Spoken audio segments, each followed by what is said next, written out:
Radhe Radhe everyone. आप सभी को जितिया पर्व की बहुत बहुत शुभकामनाएं।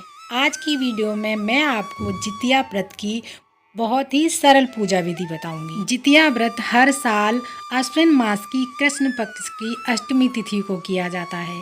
जितिया पर्व संतान की सुख समृद्धि के लिए रखा जाने वाला व्रत है। इस व्रत में पूरे दिन निर्जला यानी बिना जल ग्रहण किए व्रत रखा जाता है। यह व्रत उत्तर प्रदेश, बिहार, झारखंड, पश्चिम बंगाल आदि में रखा जाता है। इस बार यह व्रत 5 से 7 अक्टूबर तक रहेगा। तो आइए जानते हैं जितिया व्रत की बहुत ही सरल पूजा विधि। घर पर ही आप जीवित पुत्र का व्रत कैसे कर सकते हैं, इसी के विषय पर आज का वीडियो है। जीवित पुत्र का व्रत आश्विन मास के अष्टमी तिथि को किया जाता है। शाम के समय इस व्रत की पूजा करनी होती है। तो पूजा की सभी सामग्री हम इकट्ठा कर लेंगे। जिस भी जगह पर आप पूजा कर रहे हैं पहले उस जगह को अच्छे से साफ कर लेंगे और एक चौकी बिछा लेंगे। चौकी पर हमें लाल कलर का वस्त्र बिछाना है। आप चाहें तो पीले कलर का भी बिछा सकते हैं, वैसे लाल कलर का बिछाना ज़्यादा शुभ होता है। अब हम कलश की स्थापना करेंगे। कलश की स्थापना करने के लिए हम चौकी पर अष्टदल कमल बना लेंगे। आपको साबुत चावल ही लेने हैं। आप देख लें उसमें टूटे हुए चावल नहीं होने चाहिए। आप चाहें तो मिट्टी का कलश, तांबे का कलश या पीतल का कलश, इनमें से कोई भी आप कलश ले सकते हैं। हम कलश को कंठ तक जल से भर लेंगे और उसमें गंगा जल डालेंगे और कंठ पर कलावा बांध देंगे। कलश के कंठ पर आप कलावा जरूर बांधें क्योंकि कंठ को कभी खाली नहीं छोड़ा जाता है। अब हम कलश में एक हल्दी की गांठ, एक सिक्का, सुपारी, चावल, फूल, ये सब डालकर हम कलश को तैयार कर लेंगे। इसके बाद कलश पर हम पंचपल्लव लगाएंगे। पंचपल्लव लगाने के लिए आप अशोका के पत्ते, आम के पत्ते ले सकते हैं। तो 5-7 आप जितने मर्जी आए पत्ते ले सकते हैं। पत्तों पर हम चंदन और रोली से तिलक कर देंगे। उसके बाद हम कलश पर सजा देंगे। तो इस तरीके से हमें रोली और चंदन से पत्तों पर तिलक कर लेना है। और अब हम कलश पर नारियल रखेंगे। हमें पानी वाला नारियल लेना है। नारियल पर आप मौली या कलावा बांध लीजिएगा और उस पर तिलक कर लेंगे। इसके बाद हम नारियल को कलश पर स्थापित कर इसके बाद गणेश भगवान को विराजमान करना है। तो कुछ चावल रखकर, अक्षत रखकर हम गणेश भगवान को विराजमान कर देंगे। आप चाहें तो गणेश भगवान को तोरई के पत्ते पर भी विराजमान कर सकते हैं या पान के पत्ते पर भी विराजमान कर सकते हैं। तोरई के पत्तों का विशेष महत्व होता है जितिया के व्रत में। अगर आप किसी कारणवश आपको तोरई के पत्ते नहीं मिलते हैं तो आप यहाँ पर पान के पत्ते या केले के पत्ते भी ले सकते हैं। मैंने यहाँ पर इस तरीके से मिट्टी की मूर्तियाँ बना ली हैं। जीमुत वाहन जी बना लिए हैं, चील बना ली है, सियारिन बना लिए हैं। तो देखिए, अगर आपके पास तोरई के पत्ते हैं तो आप उनको तोरई के पत्तों पर विराजमान कर सकते हैं। मेरे पास मैंने यहाँ पर पान के पत्ते लिए हैं, तोरई के पत्ते नहीं मिले थे। तो इस तरीके से मैं पान के पत्तों पर जीमुत वाहन जी को, चील को और सियारन को विराजमान करूँगी। तो आपने जो भी पत्ते लिए हैं उन पत्तों पर चावल रखकर हम जीमुत वाहन जी को विराजमान करेंगे। उसके बाद हमें चील को विराजमान करना है। इसी प्रकार हम पान का पत्ता रख करके सियारिन को विराजमान करेंगे। तो हमने सभी को विराजमान कर लिया है। और हमने जो धागा बनाया था जितिया का, उसको भी हमें इसी प्रकार चावल रखकर आप किसी प्लेट में रख दीजिएगा क्योंकि इसका भी हमें पूजन करना होता है। और अब हमारे सभी देवी देवता विराजमान हो चुके हैं। तो अब हम सबसे पहले शुद्धिकरण करेंगे। कोई भी पूजा प्रारंभ करने से पहले शुद्धिकरण किया जाता है। तो 1 लोटा जल लेकर पुष्प से या दूबा घास से आप शुद्धिकरण कर लीजिए। जीमुत वाहन जी ने एक सांप के बच्चे को बचाने के लिए अपने प्राणों का बलिदान दे दिया था। इसलिए माताएं इस दिन जीमुत वाहन जी का पूजन करके इस व्रत को कहा जाता है। सबसे पहले ये व्रत चील और सियारिन ने किया था। जितनी हमारी संतान होती है अथवा बच्चे होते हैं, हमें उतने ही जितिया के धागे लेने होते हैं और हमें पूजन करना होता है। तो अब हम दीपक जला लेंगे। यहाँ पर आपको देसी घी का दीपक जलाना है।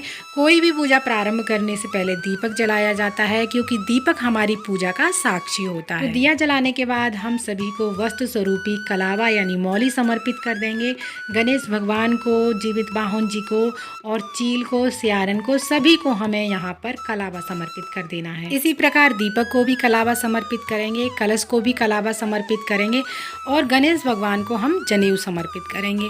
तो फ्रेंड्स, अगर आपके पास जनेऊ नहीं है तो कच्चे सूत को 7 बार लपेटकर आप जनेऊ बना सकते हैं। तो हम गणेश भगवान को और जीमूत वाहन जी को जनेऊ समर्पित करेंगे और कलावा भी हमें साथ में ही समर्पित करना है। अब हम सभी को रोली और चंदन से तिलक करेंगे। गणेश भगवान को, जीमूत वाहन जी को, चील को, सियारन को, सभी को हम रोली और चंदन से तिलक करेंगे। इसी प्रकार हमें दीपक का भी चंदन से और रोली से तिलक करना है। कलश का भी पूजन इसी प्रकार करना है। सभी को रोली से तिलक कर देंगे और रोली और चंदन से तिलक करने के बाद में इसी प्रकार जितिया के धागे का भी हमें तिलक पूजन करना होता है। इसके बाद हम कलश पर स्वास्तिक बना देंगे। तो हमें पूर्ण स्वास्तिक बना देना है।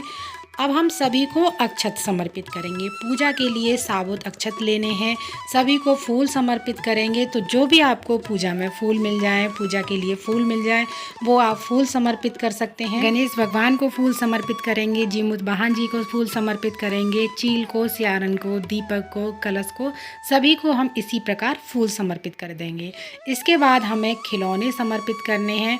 माताएं ये व्रत अपने बच्चे की लंबी उम्र और अच्छे स्वास्थ्य के लिए करती हैं। बच्चों के खिलौने जीमूत वाहन को जरूर समर्पित करें। नए खिलौने हमें लेने होते हैं। बाद में आप इन खिलौनों को दान कर सकते हैं। इसके बाद चने समर्पित करने हैं। आप रात को ही एक दिन पहले काले चने भिगो दें, क्योंकि हमें भीगे हुए चने ही समर्पित करने होते हैं। इसके बाद आटे से बनी कोई भी मिठाई समर्पित करेंगे। आप मीठे पुए या पूड़ी आप कुछ भी बना सकते हैं। मैंने यहाँ पर 7 या 11 पुए ये ले लेने होते हैं हमें। तो मैंने यहाँ पर 7 पुए ले लिए हैं गुड़ के बने हुए। साथ ही फल समर्पित भी हमें करने होते हैं। ऋतु अनुसार आपको जो भी फल मिल जाए वो फल समर्पित करेंगे। इसके बाद हम दक्षिणा समर्पित करेंगे और अब हम 1 लोटा जल लेकर कथा सुनेंगे। अपने सीधे हाथ में कुछ फूल और चावल लेकर हमें कथा सुननी है। कथा कभी भी खाली हाथ नहीं सुनी जाती है। कथा सुनने के बाद में जो भी आपने अपने हाथ में फूल और चावल ले रखे हैं वो जीमूत वाहन जी को समर्पित कर देंगे। इसके बाद धूप दीप दिखाएंगे। सबसे पहले हम गणेश भगवान की आरती करेंगे, उसके बाद जीमूत वाहन जी की आरती करेंगे। तो इस प्रकार से बहुत ही प्रेम पूर्वक हमें आरती करनी है। आप चाहें तो यहाँ पर कपूर से भी आरती कर सकते हैं या फिर आपने जो दीपक जलाया है आप उससे भी आरती कर सकते हैं। आरती करने के बाद में हाथ जोड़कर पूजा में रही कमियों के लिए क्षमा याचना करेंगे और अपनी मनोकामनाओं को पूर्ण करने के लिए जीमूत वाहन जी से प्रार्थना करेंगे। बच्चों की लंबी उम्र और उज्जवल भविष्य की कामना करते हुए हम ये प्रार्थना करेंगे। इस तरह से हमारी पूजा पूर्ण हो जाएगी। जो धागा हमने चौकी पर रखा था उसे हम उठा लेंगे और अपने हाथ या गले में बांध लेंगे। आप पहले ये धागा अपने बच्चों को पहना दें, उसके बाद ये धागा खुद पहन सकते हैं। और जो भी भोग प्रसाद आपने चढ़ाया है वो घर के सभी सदस्यों में बांट देंगे। जिसने भी व्रत किया है उसे ये प्रसाद नहीं खाना है, उसे निर्जला व्रत रखना होता है। व्रत के बाद हमें चौकी कैसे उठानी है, मूर्तियों का विसर्जन कैसे करना है, इन सभी का वीडियो मेरे चैनल पर आ जाएगा। और अगर वीडियो आपको थोड़ा सा भी यूजफुल लगा है, वीडियो अगर आपको पसंद आया है तो वीडियो को लाइक ज़रूर कीजिएगा। साथ ही त्योहारों से जुड़ी वीडियोस देखने के लिए मेरे चैनल को सब्सक्राइब करना ना भूलिएगा। फिर मिलते हैं अगली किसी और वीडियो में। तब तक के लिए राधे राधे।